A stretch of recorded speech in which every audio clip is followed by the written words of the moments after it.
अध्याय नंबर 35। वायुमंडलीय दाब गतियाँ एवं पवनें। सामान्य परिचय। वायु विभिन्न गैसों का असमांगी मिश्रण है। वायु का अपना स्वयं भार होता है, जिसके द्वारा वह धरातल पर दाब डालती है। धरातलीय सागर व सागर तल के प्रति इकाई क्षेत्र पर वायुमंडल की समस्त परतों द्वारा पड़ने वाले भार को वायुदाब कहते हैं। वायुदाब सागर तल पर सर्वाधिक होता है। यहाँ पर 1 वर्ग सेंटीमीटर अनुप्रस्थ काट वाले वायु स्तंभ का भार लगभग 1 किलोमीटर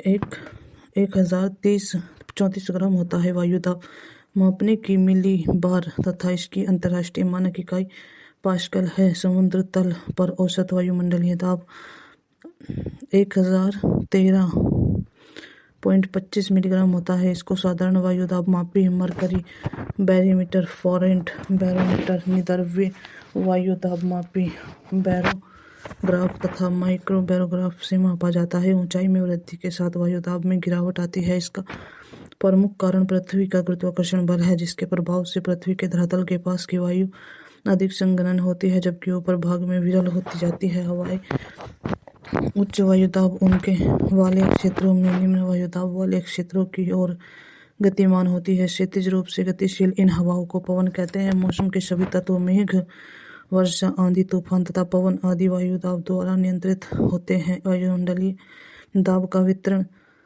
सागर तल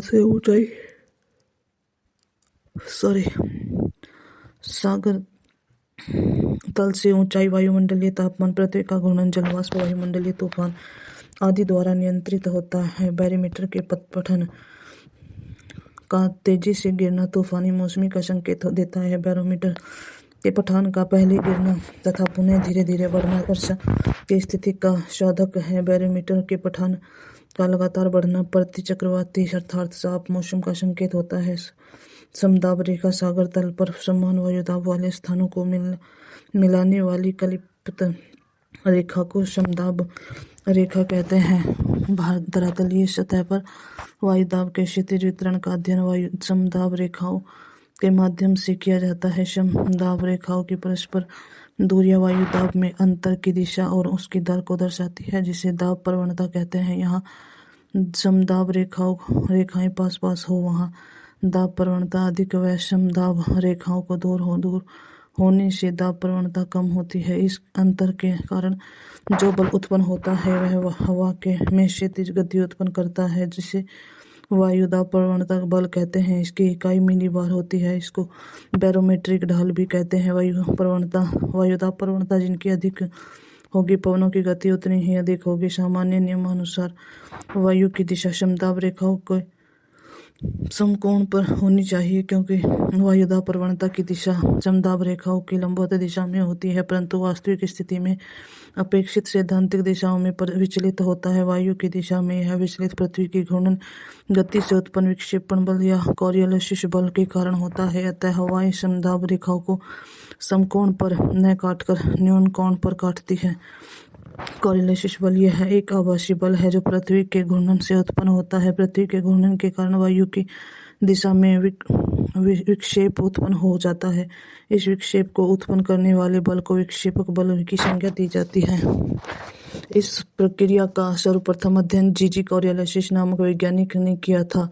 अतः इसके नाम पर विक्षेप बल को कोरियोलिस बल या कोरियोलिस प्रभाव भी कहते हैं। कोरियोलिस बल की विशेषताएं।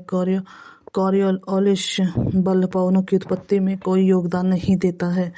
यह केवल पवनों की दिशा को प्रभावित करता है। यदि पृथ्वी घूर्णन करना बंद कर दे तो कोरियोलिस बल की समाप्त हो जाएगा, क्योंकि यह एक आभासी बल है जो पृथ्वी के घूर्णन से संबंधित है। कोरियोलिस बल अक्षांश की ज्याओं के समानुपाती होता है। कोरियोलिस बल ध्रुवों पर अधिकतम तथा भूमध्य रेखा पर न्यूनतम होता है। पवन वेग जितना अधिक होगा, कोरियोलिस बल द्वारा पवन की दिशा में विक्षेपण भी उतना ही अधिक होगा। कोरियोलिस बल विषुवत रेखा पर शून्य होता है। यही कारण है कि विषुवत वर्त के निकट उष्णकटिबंधीय चक्रवात नहीं बनते। कोरियोलिस बल वायुदाब प्रवणता बल के लंबवत होता है। उत्तरी गोलार्ध में यह वायुदाब प्रवणता बल के दाईं ओर तथा दक्षिणी गोलार्ध में बाईं ओर आरोपित होता है। किसी भी गतिशील वस्तु पर कार्योन्मुख बल प्रभावी हो सकता है। जैसे पवन, उड़ते पक्षी, उड़ान भरते हुए जहाज, हवा में चलाई गई गोली, बैलिस्टिक मिसाइल इत्यादि। फेरल के पवन दिशा के नियम अनुसार धरातल पर चलने वाली सभी हवाएं पृथ्वी की गति के कारण उत्तरी गोलार्ध में अपनी दाईं ओर तथा दक्षिणी गोलार्ध में बाईं ओर मुड़ जाती है। यह नियम बड़े क्षेत्रों पर चलने वाली स्थायी पवनों, छोटे चक्रवातों तथा प्रति चक्रवातों पर लागू होता है। इस नियम का प्रभाव महासागरीय धाराओं, ज्वारीय गतियों, रॉकेटों आदि पर भी देखा जाता है। बायज बेलेट का नियम भूमध्य रेखा पर हवाओं की दिशा में पृथ्वी की अक्षीय गति का प्रभाव नगण्य होता है। इसी तथ्य के आधार पर बायज बेलेट ने अपने नियम का प्रतिपादन किया। इसके अनुसार जिस दिशा में हवा प्रवाहित हो रही है, यदि उस दिशा में मुंह करके खड़ा हुआ जाए तो न्यून दाब उत्तरी गोलार्ध में बाईं ओर व दक्षिणी गोलार्ध में दाईं ओर तथा उच्च दाब उत्तरी गोलार्ध में दाईं ओर तथा दक्षिणी गोलार्ध में बाईं ओर होगा। विभिन्न बलों द्वारा उत्पन्न पवन संचरण। पृथ्वी की सतह एवं सतह के ऊपर पवनों के संचरण की दिशा व वेग का निर्धारण दाब, प्रवणता बल, पृथ्वी की घूर्णन गति तथा घर्षण बल आदि द्वारा होता है। इन सभी की आपसी अंतर क्रियाओं के फलस्वरूप महत्वपूर्ण पवन संचरण प्रतिरोध का आविर्भाव होता है, जो निम्नवर्त भू विक्षेपी पवन तथा प्रवणता पवन, भू विक्षेपी पवन, दाब, प्रवणता बल उच्च वायुदाब से निम्न वायुदाब की ओर कार्य करता है। वही कार्यालशिष बल निम्न वायुदाब से उच्च वायुदाब की ओर कार्य करता है। जब ये दोनों बल संतुलित हो जाते हैं तो उनसे जनित पवन समदाब रेखाओं के समानांतर प्रवाहित होती है, उसे भूविक्षेपी पवन कहते हैं। ये पवनें स्थलीय या जलीय सतह के ऊपर निचले वायुमंडल में लगभग 500 से 1000 मीटर की ऊंचाई पर समदाब रेखाओं के समानांतर परंतु दाब प्रवणता के समकोण पर प्रभावित होती है। भूविक्षेपी पवनें धरातलीय उच्च तापीय दशा, सागर तल से ऊंचाई के कारण अत्यधिक प्रभावित होती है। प्रवणता पवन, ये पवनें वास्तव में भू विक्षेपी पवन के ही रूपांतरित रूप हैं। ये समदाब रेखाओं के समानांतर वर्गाकार या वर्ताकार मार्ग के सहारे प्रभावित होती है। प्रवणता पवनें दाब, प्रवणता बल, कोरियोलिस बल तथा केंद्रापसारित या केंद्राभिमुख बलों के परिणाम पवन की दिशा एवं वेग, जहाँ से हवा प्रारंभ होकर क्षैतिज दाब प्रवणता की दिशा में चलती है, वही दिशा पवन प्रवाह की दिशा होती है। यदि हवा उत्तर से दक्षिण दिशा में चलती है तो हवा की दिशा उत्तर होगी तथा उस हवा को उत्तरी हवा कहते हैं। जिस दिशा में हवा का आगमन होता है उस दिशा को अप पवन दिशा तथा जिस दिशा की ओर हवा चल रही है उस दिशा को अवपवन दिशा कहते हैं। पवन दिशा के सामने पड़ने वाली पहाड़ी ढाल या धरातलीय ढाल को पवनामुखी ढाल तथा दूसरी तरफ वाले ढाल जिस तरह हवा उतरती है तो पवनाभिमुखी ढाल कहते हैं, लीवार्ड स्लॉप कहते हैं। नोट: मानचित्र पर हवाओं की दिशा तथा गति को विंड रोज द्वारा दर्शाया जाता है। पवन की दिशा ज्ञात करने के लिए विंड वेन या पवन दिक्सूचक यंत्र का उपयोग किया जाता है। पवन के वेग को मापने के लिए एनीमोमीटर यंत्र का प्रयोग किया जाता है। भूविक्षेपीय पवनें तथा प्रवणता पवन धरातलीय सतह की हवाओं की अपेक्षा अधिक प्रबल वेग वाली होती है। वायुदाब के प्रकार: वायुदाब को 2 प्रकारों में विभाजित किया जाता है, उच्च वायुदाब प्रणाली, निम्न वायुदाब प्रणाली। उच्च वायुदाब तथा निम्न वायुदाब की पहचान समदाब रेखाओं की आकृतियों से होती है। उच्च वायुदाब प्रणाली केंद्र में अधिकतम वायुदाब तथा केंद्र के बाहर की ओर वायुदाब से कमी होती जाती है। यह प्रति चक्रवाती दशा को इंगित करता है। प्रति चक्रवाती दशाओं में हवाओं का प्रवाह अपसरणी रूप से होता है। उच्च वायुदाब प्रणाली में उत्तरी गोलार्ध में हवा घड़ी की सुई की दिशा में अनुकूल तथा दक्षिणी गोलार्ध में प्रतिकूल दिशा में प्रवाहित होती है। उच्च वायुदाब प्रणाली का विकास तापीय एवं गतिक प्रक्रिया द्वारा होता है। निम्न वायुदाब प्रणाली को चक्रवात या अवदाब भी कहते हैं। इसके केंद्र में न्यून वायुदाब तथा परिधि के और उच्च वायुदाब पाया जाता है। इसके परिणाम स्वरूप हवाएं उच्च वायुदाब से निम्न वायुदाब की ओर प्रवाहित होती है। इन हवाओं की दिशा उत्तरी गोलार्ध में घड़ी की सुई की दिशा के विपरीत तथा दक्षिणी गोलार्ध में अनुकूल होती है। निम्न वायुदाब प्रणाली को वायुमंडलीय वायुमंडलीय विक्षोभ भी कहते हैं। इनका आकार वृत्ताकार तथा वी आकार का होता है। वायुदाब का ऊर्ध्वाधर वितरण वायुमंडल में ऊपर की वायु नीचे की वायु पर दाब डालती है, जिससे यह अत्यधिक घनीभूत हो जाती है और घनत्व बढ़ने के कारण इसका दाब भी बढ़ जाता है। इसके विपरीत वायुमंडल की ऊपरी परतें कम दाब वाली होती हैं। वायुमंडलीय दाब का यही स्तंभीय वितरण वायुदाब का ऊर्ध्वाधर वितरण कहलाता है। ऊंचाई बढ़ने के साथ साथ वायुदाब कम हो जाता है। सामान्यतः वायुदाब प्रत्येक 300 मीटर की ऊपर पर 34 मिली बार कम हो जाती है। वायुदाब के असमान वितरण के आसान कारण ही मैदानी क्षेत्रों की अपेक्षा पर्वतीय क्षेत्रों में चावल पकने में अधिक समय लगता है, क्योंकि निम्न वायुदाब के कारण पानी का क्वथनांक घट जाता है। ऊंचाई के कारण उत्पन्न निम्न वायुदाब स्थिति में वायु विरल हो जाती है, जिससे उसमें ऑक्सीजन की मात्रा कम होने लगती है। इसलिए पर्वतारोही अपने साथ ऑक्सीजन सिलेंडर लेकर जाते हैं। वायुदाब पेटियों का क्षैतिज वितरण भूमध्य रेखा के पास अधिक तापमान के कारण निम्न वायुदाब पाया जाता है तथा कर्क एवं मकर रेखाओं के पास उच्च वायुदाब पाया जाता है। यहाँ से ध्रुवों के साफ तरफ जाने पर तापमान में गिरावट के कारण उच्च वायुदाब मिलना चाहिए, परंतु 60 डिग्री सेल्सियस अक्षांशों के पास यह निम्न हो जाता है और पुनः ध्रुवों के पास उच्च हो जाता है। वायुदाब की पेटियों की उत्पत्ति में केवल तापमान का ही योगदान नहीं होता, बल्कि गतिक कारण भी महत्वपूर्ण होता है। इस आधार पर ग्लोब पर वायुदाब की कुल 7 पेटियां पाई जाती हैं, जिसमें 30 पेटियां तापजनित तथा 4 गतिजन्य होती हैं। तापजन्य वायुदाब पेटियां इसके भूमध्य रेखीय न्यून वायुदाब पेटी तथा ध्रुवीय उच्च वायुदाब पेटियों को सम्मिलित किया जाता है। गतिजन्य वायुदाब पेटियां इसमें उपोष्ण उच्च वायुदाब तथा उपध्रुवीय निम्न वायुदाब पेटियों को सम्मिलित किया जाता है। भूमध्य रेखीय निम्न वायुदाब पेटी, इस पेटी का विस्तार भूमध्य रेखा के पास दोनों गोलार्धों में 0 डिग्री सेल्सियस से 5 डिग्री अक्षांशों के मध्य है, परंतु यह स्थिति स्थायी नहीं होती है। परंतु सूर्य के ऋतुवत उत्तरायण तथा दक्षिणायन होने के कारण इस पेटी का स्थानांतरण होता रहता है। भूमध्य रेखा पर वर्ष भर सूर्य की किरणें लंबवत पड़ने के कारण तापमान अधिक रहता है, जिससे हवाएं गर्म होकर फैलती हैं तथा ऊपर उठती हैं। इसलिए इस पेटी में निरंतर निम्न वायुदाब बना रहता है। इसे तापजन्य न्यून वायुदाब पेटी भी कहते हैं। यहाँ वायुमंडल में उपस्थित अत्यधिक नमी भी निम्न वायुदाब के लिए उत्तरदायी है, क्योंकि इस कटिबंध में प्रतिदिन वर्षा होती है। इस पेटी में हवाओं की गति कम होने के कारण तापमान वातावरण शांत रहता है। इसी कारण इसे डोलड्रम अथवा शांति का क्षेत्र भी कहा जाता है। इस क्षेत्र में दोनों गोलार्धों में स्थित उपोष्ण उच्च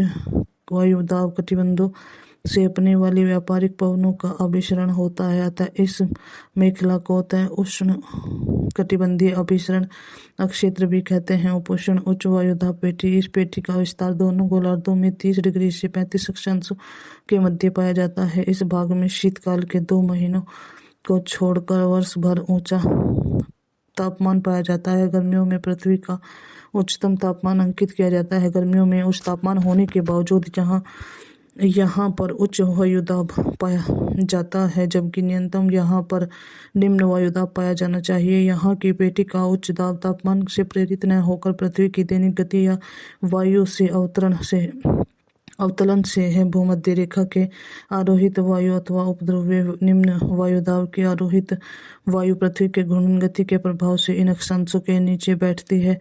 फलतः यह वायु का आयतन कम हो जाने के कारण वायुदाब अधिक हो जाता है। इस प्रकार यहाँ बनने वाला उच्च वायुदाब गतिजन्य होता है। ये पेटियां पवनों के अपसरण क्षेत्र भी हैं, क्योंकि यहाँ से पवनें विषुवतीय और उपध्रुवीय निम्न वायुदाब पेटियों की ओर अपसारित होती हैं। इन अक्षांशों में वायु के नीचे उतरने के कारण यहाँ उच्च वायुदाब बना रहता है। फलतः यहाँ का वायुमंडल प्राय शांत रहता है। यह पेटी व्यापारिक तथा पछुआ हवाओं के मध्य विभाजन का कार्य करती है। मध्य युग में घोड़ों को ले जाने वाली नौकाओं को यहाँ की शांत वायुमंडलीय दशाओं के कारण आगे बढ़ने में अत्यधिक कठिनाई होती थी, इसलिए जलयान को हल्का करने के लिए कई बार घोड़ों को समुद्र में फेंकना पड़ता था।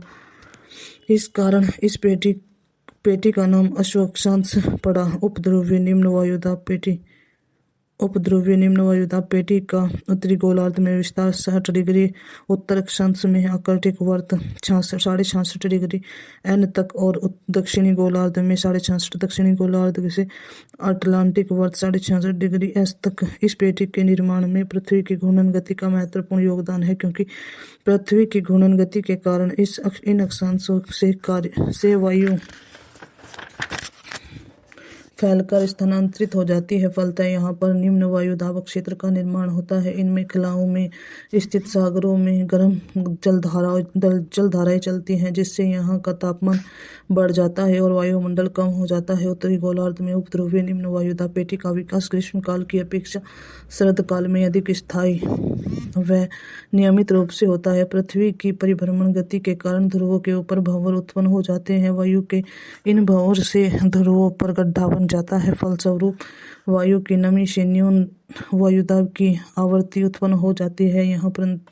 परंतु यहाँ इतनी प्रचंड शीत पड़ती है कि उसके प्रभाव से सम्मुख पृथ्वी की गति का प्रभाव नगण्य हो जाता है। प्रचंड शीत प्रभाव से ध्रुव पर उच्च वायुदाब बना रहता है, अतः निम्न वायुदाब की पेटी अंततः उपध्रुवीय क्षेत्रों में बनी रहती है। उपध्रुवीय निम्न वायुदाब मेखला का विकास दक्षिणी गोलार्ध में अधिक स्थायी एवं नियमित होता है, जबकि उत्तरी गोलार्ध में इसकी नियमितता भंग हो जाती है। इसका प्रमुख कारण दक्षिणी गोलार्ध में सागरीय क्षेत्र तथा उत्तरी गोलार्ध में स्थलीय भाग का प्रभुत्व है। ध्रुवीय उच्च वायुदाब पेटी ध्रुवीय उच्च वायुदाब पेटी का विस्तार 80 डिग्री उत्तरी तथा दक्षिणी अक्षांश से उत्तरी ध्रुव तथा दक्षिणी ध्रुव तक पाया जाता है। यह उच्च वायुदाब पेटी तापजन्य प्रभाव से निर्मित होती है, क्योंकि यहाँ पर वर्ष भर तापमान हिमांक से नीचे रहता है। ध्रुवीय क्षेत्रों में तापीय एवं गतिक दोनों कारक सक्रिय होते हैं, परंतु पृथ्वी के घूर्णन के कारण वायु के बाहर की ओर फैलने से वायु की परत के पतला होने का प्रभाव तापीय कारक के सामने निष्प्रभावी हो जाता है। इन पेटियों से पवनें उपध्रुवीय निम्न वायुदाब पेटियों की ओर प्रभावित होती है। वायुदाब पेटियों की स्थितियों में परिवर्तन वायुदाब पेटियों की स्थिति वर्ष भर समान रहती है, अपितु सूर्य के उत्तरायण तथा दक्षिणायन की स्थितियां, जल तथा स्थल के स्वभाव में अंतर इत्यादि के कारण वायुदाब में दैनिक तथा स्थानिक परिवर्तन होते रहते हैं। पृथ्वी द्वारा अपनी धुरी पर 23 डिग्री के कोण बनाने तथा उनके वार्षिक परिक्रमण के फलस्वरूप सूर्य की किरणें सूर्य के उत्तरायण के समय उत्तरी गोलार्ध में सीधी पड़ती हैं। अतः 21 जून को ध्रुवीय उच्च वायुदाब पेटी के अलावा सभी वायुदाब की पेटियां उत्तर की ओर खिसक जाती हैं। इसके विपरीत शीतकाल में सूर्य के दक्षिणी गोलार्ध में अधिक स्थायी एवं नियमित होता है, जबकि उत्तरी गोलार्ध में इसकी नियमितता भंग हो जाती है। इसका प्रमुख कारण दक्षिणी गोलार्ध में सागरीय क्षेत्र तथा उत्तरी गोलार्ध में स्थलीय भाग का प्रभुत्व है। ध्रुवीय उच्च वायुदाब पेटी ध्रुवीय उच्च वायुदाब पेटी का विस्तार 80 डिग्री उत्तरी तथा दक्षिणी अक्षांश से उत्तरी ध्रुव तथा दक्षिणी ध्रुव तक पाया जाता है। यह उच्च वायुदाब पेटी तापजन्य प्रभाव से निर्मित होती है, क्योंकि यहाँ पर वर्ष भर तापमान हिमांक से नीचे रहता है। ध्रुवीय क्षेत्रों में तापीय एवं गतिक दोनों कारक सक्रिय होते हैं, परंतु पृथ्वी के घूर्णन के कारण वायु के बाहर की ओर फैलने से वायु की परत के पतला होने का प्रभाव तापीय कारक के सामने निष्प्रभावी हो जाती है। इन पेटियों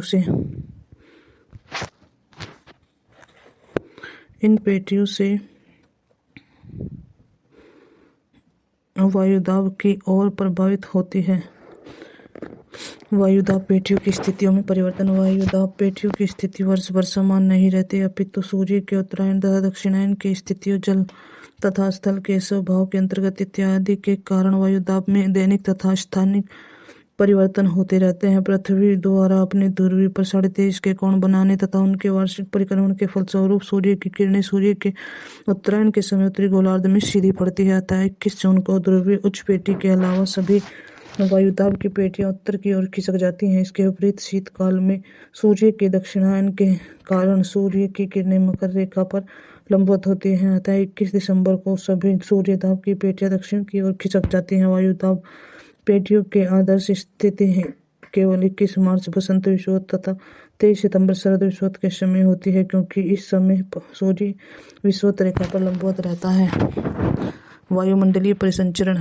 वायुमंडलीय परिसंचरण का अर्थ है धरातलीय सतह तथा उसके ऊपर वायुमंडल में वायुदाब प्रवणता के कारण स्थानीय स्तर में भूमंडलीय स्तर पर दैनिक, मौसमी एवं वार्षिक हवाओं का गतिशील होना। स्थानिक आयाम एवं उत्पत्ति के कारण वायुमंडलीय परिसंचरण को 3 प्रकारों में विभाजित किया जाता है: प्राथमिक एवं सामान्य परिवर्तन। सामान्य परिसंचरण, इसके अंतर्गत ग्राह्य पवनों को सम्मिलित किया जाता है। ये वायुदाब पेटियों से संबंधित होती हैं। इस परिसंचरण के अंतर्गत व्यापारिक पछुआ तथा ध्रुवीय पवनें प्रमुख हैं। द्वितीयक परिसंचरण, इसके अंतर्गत चक्रवातीय एवं प्रतिचक्रवातीय परिसंचरण, मौसमी परिसंचरण तथा मानसूनी पवनें, वायु राशियां इत्यादि को सम्मानित किया जाता है। तृतीय परिसंचरण, इसके अंतर्गत स्थानीय हवाओं यथा हर, मट्टन, चिनको, सांता आना इत्यादि को सम्मानित किया जाता है। वायुमंडलीय त्रिकोष्ठीय परिसंचरण, इससे सामान्यतः त्रिकोष्ठीय देशांतरीय परिसंचरण तंत्र के नाम से भी जाना जाता है। धरातलीय सतह पर हवाएं उच्च वायुदाब क्षेत्र से निम्न वायुदाब क्षेत्र की ओर प्रवाहित होती हैं, जबकि ऊपरी वायुमंडल में हवाएं धरातलीय सतह की हवाओं की दिशा में विपरीत प्रवाहित होती हैं, जिसके चलते कोशिका परिसंचरण तंत्र का निर्माण होता है। यह परिसंचरण महासागरीय जल को भी गतिमान करता है, जो पृथ्वी की जलवायु को प्रभावित करता है। अतः इससे प्रत्येक देशांतर पर 3 कोशिकाओं का निर्माण होता है: हैंडली कोशिका अथवा उष्णकटिबंधीय कोशिका, फैरले कोशिका या ध्रुवीय वाताग्र कोशिका, ध्रुवीय कोशिकाएं। हैंडली कोशिका या उष्णकटिबंधीय कोशिका, इस कोशिका का निर्धारण सर्वप्रथम जी हैंडली द्वारा सन 1935 में तापजन्य क्षेत्रों में किया गया है। भूमध्य रेखा पर अत्यधिक सूर्य ताप से प्राप्ति के कारण हवाएं गर्म होकर ऊपर उठती हैं।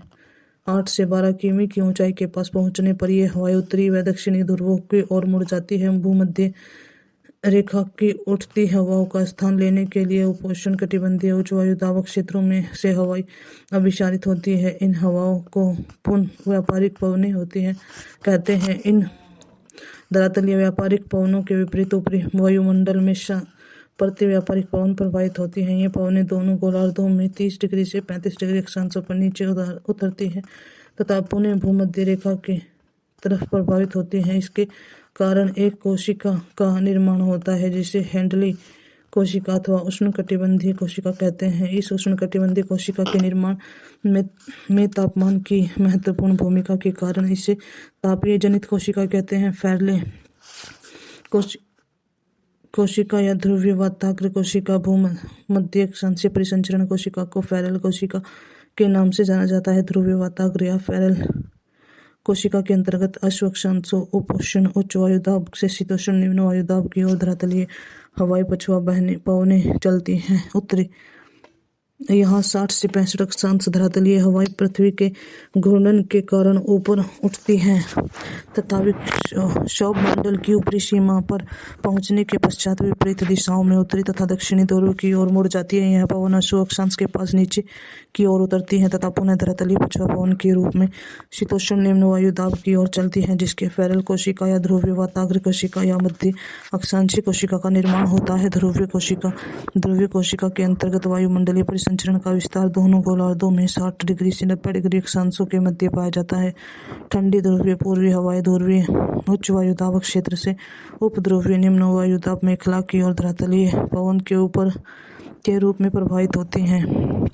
उपध्रुवीय निम्न वायुदाब क्षेत्र अर्थात 60 डिग्री से 65 डिग्री अक्षांशों पर ये हवाएं पृथ्वी की घूर्णन गति के कारण ऊपर उठती हैं तथा विक्षोभ मंडल में पहुंचने पर ध्रुव तथा भूमध्य रेखा की ओर मुड़ जाती हैं। यह हवाएं ध्रुवों के पास नीचे उतरती हैं तथा पुनः उप ध्रुवीय निम्न वायुदाब क्षेत्र की ओर गतिशील हो जाती हैं। इससे यह पूर्ण कोशिका का निर्माण होता है, जिसे ध्रुवीय कोशिका कहते हैं। जेट स्ट्रीम क्षोभ मंडल की ऊपरी सीमा में संकरी पट्टी में पश्चिम से पूर्व दिशा की ओर विषर्पी रूप से प्रवाहित होने वाली परिध्रुवीय प्रबल पवन धारा को जेट स्ट्रीम कहा जाता है। इसकी खोज द्वितीय विश्व युद्ध के दौरान उस समय हुई जब अमेरिकी बमवर्क जेट विमानों को जापान की ओर उड़ान भरते समय पवन के विपरीत रुख का सामना करना पड़ता था, जिस कारण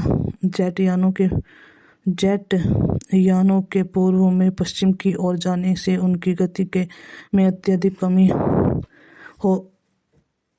रही है। इसके विपरीत लौटते समय पश्चिम से पूर्व जेट विमानों की गति में आशातीत वृद्धि हो जाती है। इसी परिस्थिति में के अध्ययन के पश्चात जेट स्ट्रीम अवधारणा की उत्पत्ति हुई। जेट स्ट्रीम की विशेषताएं। जेट स्ट्रीम का संचरण ऊपरी क्षोभ मंडल में 7.5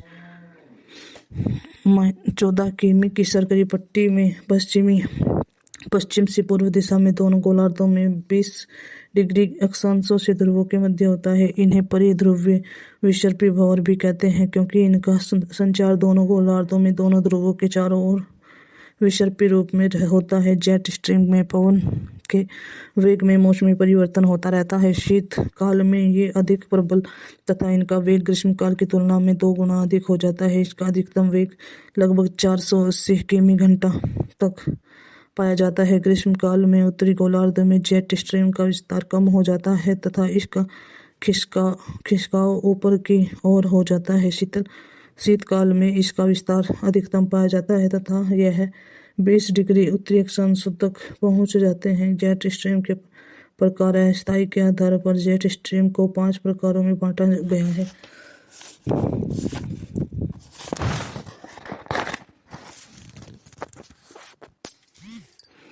ध्रुवीय वर्तांग जेट स्ट्रीम। ध्रुवीय वर्तांग जेट स्ट्रीम का निर्माण धरातलीय ध्रुव शीत वायु राशियों एवं उष्णकटिबंधीय गर्म वायु राशियों के समन्वित क्षेत्र 40 डिग्री से 60 डिग्री अक्षांश के ऊपर होता है। 2 विपरीत वायु राशियों के कारण इसकी ताप प्रवणता अधिक होती है। इसका प्रवाह पश्चिम से पूर्व दिशा में होता है। साथ ही यह अधिक अनियमित होती है। उपोष्ण कटिबंधीय पछुआ जेट स्ट्रीम। इस जेट स्ट्रीम की अवस्थिति धरातलीय उपोष्ण कटिबंधीय उच्च वायु दाब की पेटी के ऊपरी क्षोभ मंडल में 30 डिग्री से 35 डिग्री अक्षांशों के ऊपर होती है। इसका प्रवाह पश्चिम से पूर्व दिशा में होता है तथा ध्रुवीय वार्तांगी जेट स्ट्रीम की तुलना में अधिक नियमित होती है। इसकी उत्पत्ति का मुख्य कारण विषुवतीय रेखीय क्षेत्र में संवहन क्रिया के कारण उठी हुई हवाओं का क्षोभ सीमा की पेटी में उत्तरी पूर्वी प्रवाह है। भारत में दिसंबर से फरवरी के मध्य पश्चिमी विक्षोभ लाने में इसका महत्वपूर्ण योगदान रहता है। उष्णकटिबंधीय पूर्वी जेट स्ट्रीम। इस जेट स्ट्रीम की उत्पत्ति धरातलीय पूर्वी व्यापारिक हवाओं के ऊपरी क्षोभ मंडल में भारत एवं अफ्रीका के ऊपर ग्रीष्म काल में होती है। यह अन्य 3 जेट वायु धाराओं की दिशा के विपरीत उत्तर पूर्वी दिशा की ओर चलती है तथा केवल उत्तरी गोलार्ध में पाई जाती है। इसकी उत्पत्ति का संबंध तिब्बत के पठार से उष्मण से है। भारतीय मानसून की उत्पत्ति के लिए उत्तरदायी कारकों में से एक कारक यह भी है ध्रुवीय राशि जेट स्ट्रीम। यह जेट स्ट्रीम को समताप वायुमंडलीय उपध्रुवीय जेट स्ट्रीम भी कहते हैं। इसका निर्माण सागर तल से 30 किमी की ऊंचाई पर क्षोभ मंडल के ऊपर अर्थात समताप मंडल में ध्रुवीय के ऊपर तीव्र ताप प्रवणता के कारण शीतकाल में होता है। उत्तरी गोलार्ध में इसकी दिशा दक्षिण पश्चिम से उत्तर पूर्व की ओर तथा दक्षिण गोलार्ध में उत्तर पश्चिम से दक्षिण पूर्व की ओर होती है। स्थानीय जेट स्ट्रीम। स्थानीय जेट स्ट्रीम का उद्भव स्थानीय ताप एवं गतिकीय दशाओं के कारण कुछ खास स्थानों पर होता है। इनका महत्व मात्र स्थानीय स्तर पर होता है। जेट स्ट्रीम का महत्व। जेट स्ट्रीम का स्थानीय तथा प्रादेशिक मौसम पर पर्याप्त प्रभाव पड़ता है। जेट स्ट्रीम के कारण क्षोभ मंडल के ऊपरी भाग में क्षैतिज अभिसरण तथा अपसरण होता है, जिससे चक्रवातों एवं प्रति चक्रवातों का निर्माण होता है। ध्रुवीय वाताग्र। यहाँ पर शीतोष्ण चक्रवात तथा तूफान उत्पन्न होते हैं। उनका संबंध उच्च स्तरीय जेट स्ट्रीम से है। धरातलीय शीतोष्ण चक्रवातों के ऊपर उच्च तलीय क्षोभ मंडलीय जेट स्ट्रीम की स्थिति होती है, तो ये चक्रवात अधिक प्रबल तथा तूफानी हो जाते हैं तथा सामान्य से अधिक वर्षा करते हैं। जेट स्ट्रीम के कारण धरातलीय चक्रवातों एवं प्रति चक्रवातों के स्वरूप में परिवर्तन होने से स्थानीय मौसम में उतार चढ़ाव, सूखा, बाढ़ होता रहता है।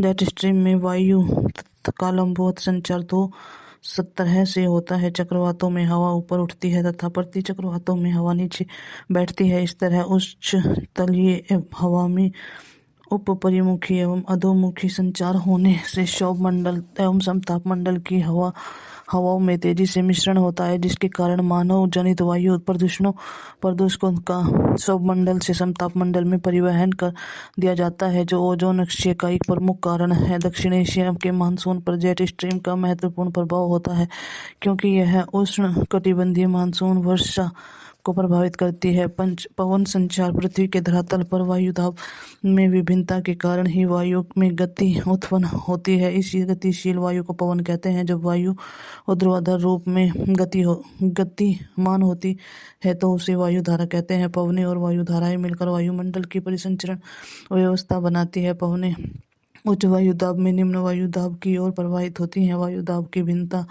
न ही पवनों की गति निर्भर करती है। वायुदाब में भिन्नता जितनी अधिक होगी, पवनें उतनी ही तीव्रता से प्रवाहित होंगी। पवनों का वर्गीकरण: प्रचलित पवन, स्थायी पवन, सामयिक पवन, मौसमी पवन, स्थानीय पवन। प्रचलित पवनें वर्ष भर निश्चित दिशा में प्रवाहित होने वाली पवनों को प्रचलित पवन या स्थायी पवन कहते हैं। इस प्रकार की पवनें मुख्यतः 3 प्रकार की होती हैं: व्यापारिक क्षणमार्गी पवनें, पछुआ पवनें, ध्रुवीय पवनें।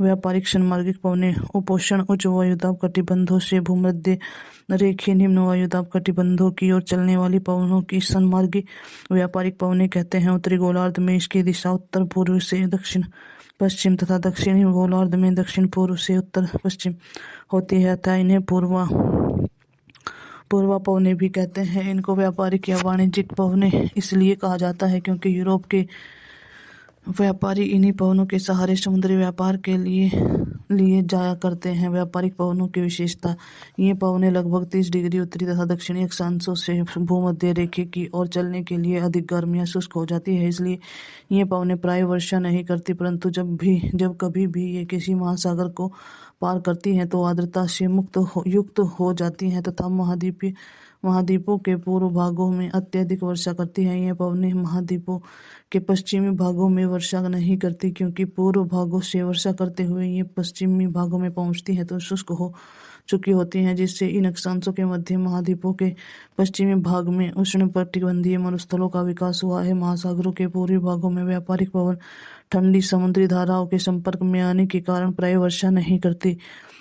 भूमध्य रेखा के निकट दोनों गोलार्धों को व्यापारिक पवनें आपस में टकराकर ऊपर उठती हैं तथा घनघोर वर्षा करती हैं। ये पवनें स्थायी सुनियमित रूप से सुनिश्चित पथ पर चलती हैं और इनका वेग 15 से 25 किलोमीटर घंटा होता है।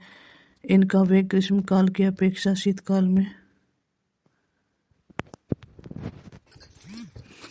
व्यापारिक पवनों की विशेषता: ये पवनें लगभग 30 डिग्री उत्तरी तथा दक्षिणी अक्षांशों से भूमध्य रेखा की ओर चलने के कारण अधिक गर्म व शुष्क हो जाती हैं। इसलिए ये पवनें प्राय वर्षा नहीं करती, परंतु जब कभी भी ये वर्षा ही महासागर को पार करती हैं तो आर्द्रता से युक्त हो जाती हैं तथा महाद्वीप के पूर्वी भागों में अत्यधिक वर्षा करती हैं। ये पवनें महाद्वीपों के पश्चिमी भागों में वर्षा नहीं करती, क्योंकि पूर्वी भागों में वर्षा करते हुए जब ये पश्चिमी भागों में पहुंचती है तो शुष्क हो जाती है। हिंद महासागर ये पवनें स्थायी सुनिश्चित रूप से सुनियमित रूप से सुनिश्चित पथ पर चलती और इसका वेग 15 से 25 किलोमीटर घंटा होता है। इसका वेग ग्रीष्मकाल की अपेक्षा शीतकाल में अधिक होता है। हिंद महासागर में ही पवनें मानसूनी पवनों में परिणित हो जाती हैं। व्यापारिक पवनों को मेखला में ही डोलड्रम की पेटी तथा अंत उष्णकटिबंधीय विसरण क्षेत्र पाया जाता है। डोलड्रम भूमध्य रेखा के दोनों ओर 5 अक्षांशों तक निम्न वायुदाब की मेखला पाई जाती है। यहाँ हवा के ऊपर उठते रहने से क्षैतिज वायु संचरण की गति अत्यधिक मंद होती है और वातावरण प्राय शांत रहता है, अतः इसे शांत पेटी या डोलड्रम कहते हैं। डोलड्रम का विस्तार प्रत्येक स्थान पर अवच्छिन्न मेखला में नहीं होता। ऋतुवत परिवर्तन के अनुसार इसकी स्थिति में परिवर्तन आता है। सूर्य के उपरांत उत्तरायण के साथ ये उत्तर की ओर खिसक जाती हैं तथा दक्षिणायन के समय दक्षिण की ओर खिसक जाती हैं। भूमध्य रेखा के सहारे डोलड्रम की 3 क्षेत्र पाए जाते हैं: हिंद प्रशांत डोलड्रम भूमध्य रेखीय, अफ्रीका के पश्चिमी किनारों पर भूमध्य रेखीय, मध्य अमेरिका के पश्चिमी किनारों पर। डोलड्रम की पेटी में संवहनीय धाराएं दिन के समय ऊपर उठती हैं तथा दोपहर के पश्चात गरज व बिजली की चमक के साथ तेज वर्षा करती हैं, जिससे 4 बजे की वर्षा अथवा फॉरक्लॉक रेन कहा जाता है।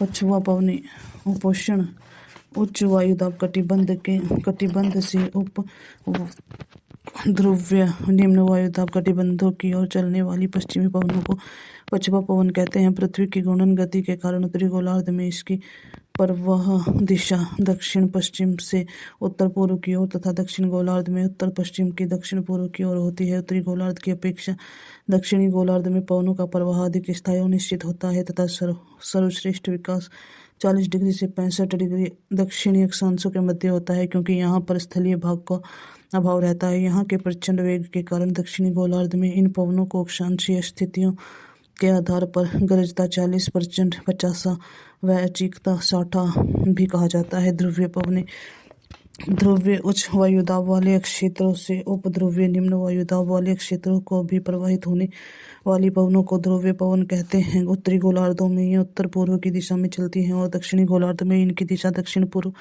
होती है। इस पवन में तापमान कम होने के कारण जलवाष्प धारण करने की क्षमता कम होती है। ध्रुवीय पवनें पछुआ पवनों से मिलकर चक्रवातों और प्रतिचक्रवातों को उत्पन्न करती हैं। सामयिक पवनें मौसमी पवनें जिन पवनों की दिशा मौसम या समय के अनुसार परिवर्तित हो जाती है उन्हें सामयिक पवन कहते हैं। इन्हें भूमंडलीय पवनों का रूपांतरित रूप माना जाता है। ये पवनें 3 प्रकार की होती हैं: मानसूनी पवनें, स्थल समीर तथा समुद्री समीर पवन, पर्वत समीर व घाटी समीर। मानसूनी पवनें ये पवनें ऋतु परिवर्तन के साथ अपनी दिशा उलट देती हैं अतः इन्हें मानसूनी पवनें कहते हैं। मानसूनी पवनें ग्रीष्म ऋतु में समुद्र के स्थल की ओर तथा शीत ऋतु में स्थल से समुद्र की ओर चलती हैं। इनकी उत्पत्ति कर्क व मकर रेखाओं के बीच की व्यापारिक पवनों की पेटी में होती। मानसूनी पवनें भूमंडलीय पवन व्यवस्था तथा स्थलीय और स्थानीय कारकों की पारंपरिक क्रिया के परिणाम और इसके अंतर्गत धरातल तथा सौरमंडल दोनों में ही घटित होने वाली क्रिया शामिल हैं। मानसूनी पवनों के प्रमुख प्रभाव क्षेत्र भारत, पाकिस्तान, बांग्लादेश, म्यांमार, श्रीलंका, अरब सागर, बंगाल की खाड़ी, दक्षिण पूर्वी एशिया, उत्तरी ऑस्ट्रेलिया, दक्षिण चीन और जापान है। यहाँ इनकी सबसे आदर्श दशाएं हैं। स्थल समीर रात्रि के समय सागर तटीय क्षेत्रों में स्थल से समुद्र की ओर चलने वाली दैनिक पवनों को स्थल समीर कहते हैं।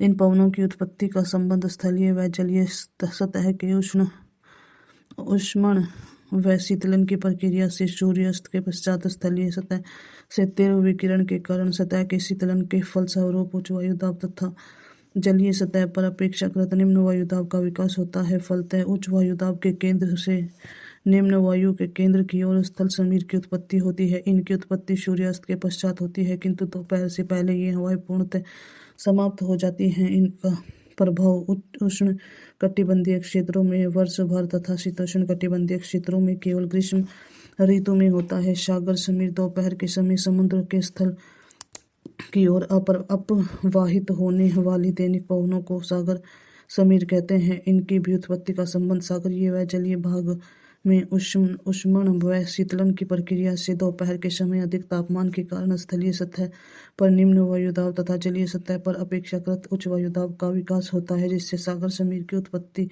होती है। इसका प्रभाव दोपहर से सूर्यास्त तक होता है। पर्वत समीर या घाटी समीर रात्रि के समय पर्वत चोटियों से घाटियों की तरफ प्रवाहित होने वाली पवनों को पर्वत समीर की संज्ञा दी जाती है।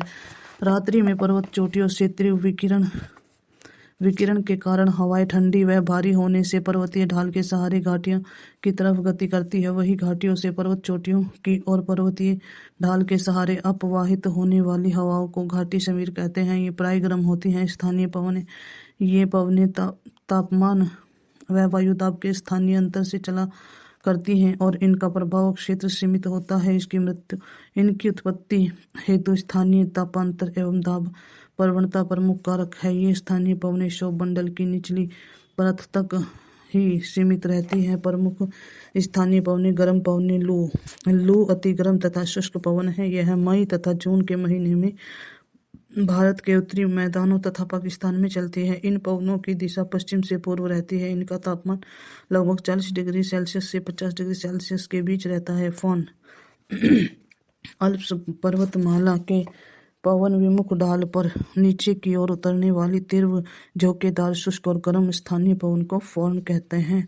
इसका तापमान 15 डिग्री सेल्सियस से 20 डिग्री सेल्सियस तक होता है। ये पवनों के हिम को पिघला देखती हैं, जिससे चारागाह पशुओं के चरने योग्य बन जाते हैं और अंगूरों के शीघ्र पकने में सहायता मिलती है।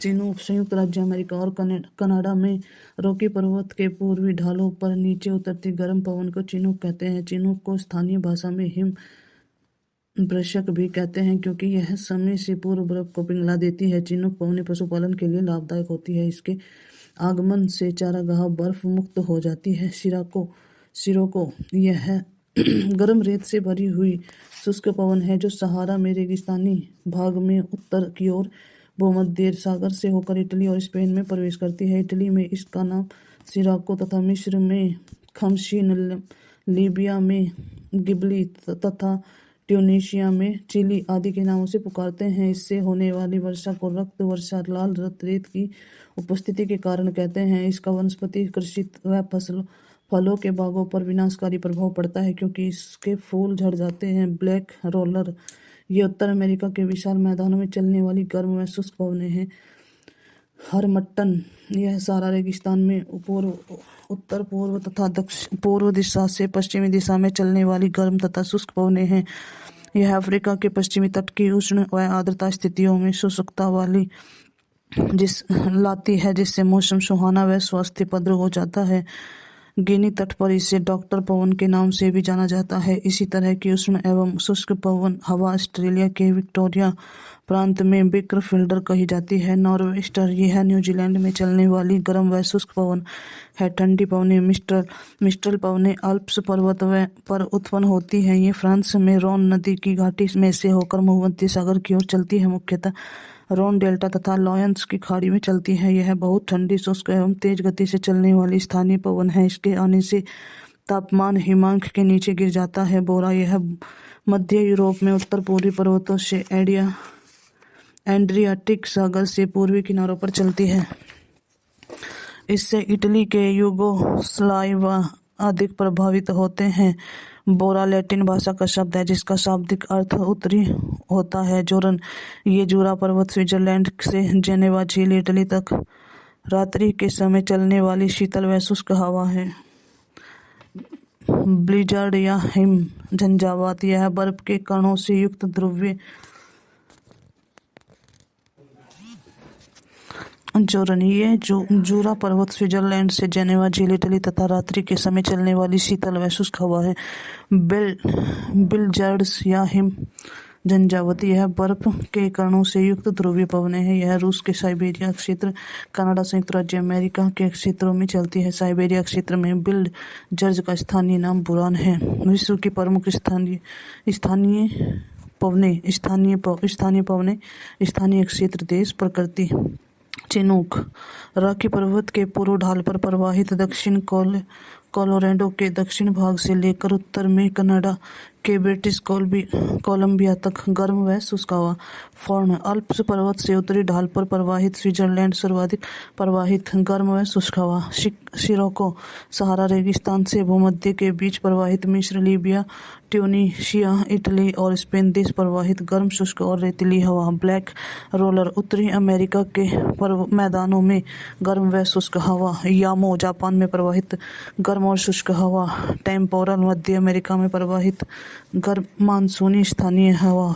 शिमोन अरब रेगिस्तान में प्रवाहित गर्म और शुष्क हवा। शामोन ईरान में प्रवाहित गर्म व शुष्क हवा। शामल मेसोपोटामिया एवं फारस की खाड़ी में प्रवाहित गर्म, शुष्क व रेतीली हवा। हबूब उत्तरी सूडान, खार्तूम धूल भरी हवा। सारा कारा बुरान मध्य एशिया के तारिम बेसिन में प्रवाहित धूल भरी आंधियाँ। हरमट्टन सहारा रेगिस्तान में प्रवाहित अफ्रीका व पश्चिमी तट सर्वाधिक प्रभावित गर्म एवं शुष्क हवा। बेकरफील्डर विक्टोरिया प्रांत ऑस्ट्रेलिया में प्रवाहित गर्म व शुष्क हवा। नॉर्वेस्टर उत्तरी न्यूजीलैंड में प्रवाहित गर्म व शुष्क हवा। लू उत्तरी भारत व पाकिस्तान में प्रवाहित गर्म व शुष्क हवा। शांता आना कैलिफोर्निया संयुक्त राज्य अमेरिका में प्रवाहित गर्म व शुष्क हवा। खमीशन मिस्र में प्रवाहित गर्म व शुष्क हवा। जोड़ा एंडीज के मैदानी भाग में प्रवाहित अर्जेंटीना उर्वग्रे सर्वाधिक प्रवाहित। इसे शीत फोन भी कहते हैं। गर्म व शुष्क हवा ठंडी पवनें मिस्टर रॉन नदी से भूमध्य सागर तक प्रवाहित। स्पेन एवं फ्रांस सर्वाधिक प्रवाहित। ठंडी ध्रुवीय हवा बोरा एड्रियाटिक सागर के पूर्वी तट पर प्रवाहित। इटली या यूगोस्लाविया सर्वाधिक प्रवाहित। ठंडी शुष्क हवा बिलजर्ड साइबेरिया क्षेत्र संयुक्त राज्य अमेरिका एवं कनाडा में प्रवाहित। ठंडी शुष्क हवा नॉर्टे संयुक्त राज्य अमेरिका के दक्षिण क्षेत्र में मैक्सिको में प्रवाहित। ठंडी शुष्क हवा पैम्पेरो अर्जेंटीना व उरुग्वे में प्रवाहित। ठंडी ध्रुवीय हवा जोरो ग्रेगाले दक्षिण यूरोप में भूमध्य सागरीय क्षेत्र में प्रवाहित। ठंडी ध्रुवीय हवा जोरेन जूरा पर्वत स्विट्जरलैंड में प्रवाहित। ठंडी व शुष्क हवा पापागायो मैक्सिको तट पर प्रवाहित। ठंडी व शुष्क हवा दक्षिण western New South West Wales Australia में प्रवाहित। ठंडी व शुष्क हवा ब्राइज फ्रांस में प्रवाहित। ठंडी व शुष्क हवा लेवोस्टर दक्षिण स्पेन व फ्रांस में। ठंडी व शुष्क हवा। अभ्यास प्रश्न निम्नलिखित कथनों पर विचार कीजिए। उष्णकटिबंधीय क्षेत्र में व्यापारिक पवनों के प्रभाव के कारण पूर्वी खंडों के तुलना में महासागरों के पश्चिमी खंड अधिक उष्ण होते हैं। शीतोष्ण क्षेत्र में पश्चिमी पवन पश्चिमी खंडों की तुलना में महासागरों के पूर्वी खंडों को अधिक उष्ण बनाती है। उपयुक्त कथनों में से सही केवल एक, केवल दो, केवल एक, दो, दोनों, न तो एक न एक दो। उत्तर सी एक और दो, दोनों। निम्नलिखित कथनों पर विचार कीजिए। जेट प्रवाह केवल उत्तरी गोलार्ध में होते हैं। केवल कुछ चक्रवात ही केंद्र में वार्ताक्षी उत्पन्न करते हैं। चक्रवात की वार्ताक्षी के अंदर का तापमान आसपास के तापमान में से लगभग 10 डिग्री सेल्सियस कम होता है। उपयुक्त कथनों में से कौन सा सही है? केवल एक, बी केवल दो और तीन, केवल दो, डी केवल दो, एक और तीन। उत्तर सी केवल दो, सी। पवनों का मौसम उत्कर्षण किसका पारूपीय अभिलक्षण है? भूमध्य रेखीय जलवायु, भूमध्य महासागरीय जलवायु, मानसूनी जलवायु। उपयुक्त सभी जलवायु। उत्तर नंबर 3 सी मानसूनी जलवायु। निम्नलिखित में से कौन सा एक युग्म सही सम्मिलित नहीं है? लेवेस स्पेन, बिक्सफील्ड ऑस्ट्रेलिया, ब्लैक रोलर उत्तरी अमेरिका, शामल ऑस्ट्रिया। उत्तर डी शामल ऑस्ट्रिया। निम्नलिखित में से कौन सा सम्मिलित नहीं है? Pygmy Congo basin, Angami Nagaland, Ainu Japan, Kirghiz Sudan. उत्तर डी किर्गिज सूडान। निम्नलिखित में से कौन सा युग सम्मिलित नहीं है? फोन आल्प्स पर्वत, बोरा पोलैंड, मिस्ट्रल राइन घाटी, खमसीन मिस्र। उत्तर नंबर सी मिस्ट्रल राइन घाटी। गरजने वाली 40 कुद्र 50 चीखने वाली 60 पवनें पृथ्वी के किस गोलार्ध में चलती हैं? उत्तरी गोलार्ध, दक्षिणी गोलार्ध, पूर्वी गोलार्ध, पश्चिमी गोलार्ध। उपयुक्त में से कोई नहीं। 7 उत्तर बी दक्षिणी गोलार्ध। दक्षिणी गोलार्ध में पवनों के बोई और विचलन का क्या कारण है? तापमान, चुंबकीय क्षेत्र, पृथ्वी का घूर्णन, दाब। उत्तर 8 का सी पृथ्वी का घूर्णन। निम्नलिखित कथनों पर विचार कीजिए। सागरों के ऊपर लगभग 30 डिग्री से 35 डिग्री उत्तर और दक्षिण अक्षांश पर विद्यमान 2 कटिबंधों में से प्रत्येक अक्षांश कहलाता है। अक्षांश निम्न दाब कटिबंध है। उपयुक्त कथनों में से कौन सा सही है? केवल एक, केवल दो, केवल एक, दो, तीन, न तो एक न एक न दो। उत्तर होगा इसका ए केवल एक। कथन ए दोनों गोलार्धों में 60 से 65 अक्षांशों के उच्च दाब की बजाय निम्न दाब पेटियां होती हैं। आर दाब क्षेत्र भूमि पर निम्न बल्कि महासागरों पर स्थायी होती है। नीचे दिए गए कूट का प्रयोग कर सही उत्तर का चयन कीजिए। कूट ए और दोनों सही है और आर ए की सही स्पष्ट करता है। आर ए और आर दोनों सही है। आर ए की सही स्पष्टता नहीं करता है। ए सही है परंतु आर गलत है। ए गलत है परंतु आर सही है। उत्तर होगा सी ए सही है परंतु आर गलत है। अभ्यास प्रश्न मुख्य परीक्षा। वायु राशि क्या है? इसकी मुख्य परिविशेषता का उल्लेख कीजिए। पवनों के मुख्य प्रकार बताइए तथा इनकी उत्पत्ति पर प्रकाश डालिए। लू क्या है? जेट स्ट्रीम को संक्षेप में परिभाषित कीजिए। गरजती चालीसा से आप क्या समझते हैं? इनकी स्थिति बताइए।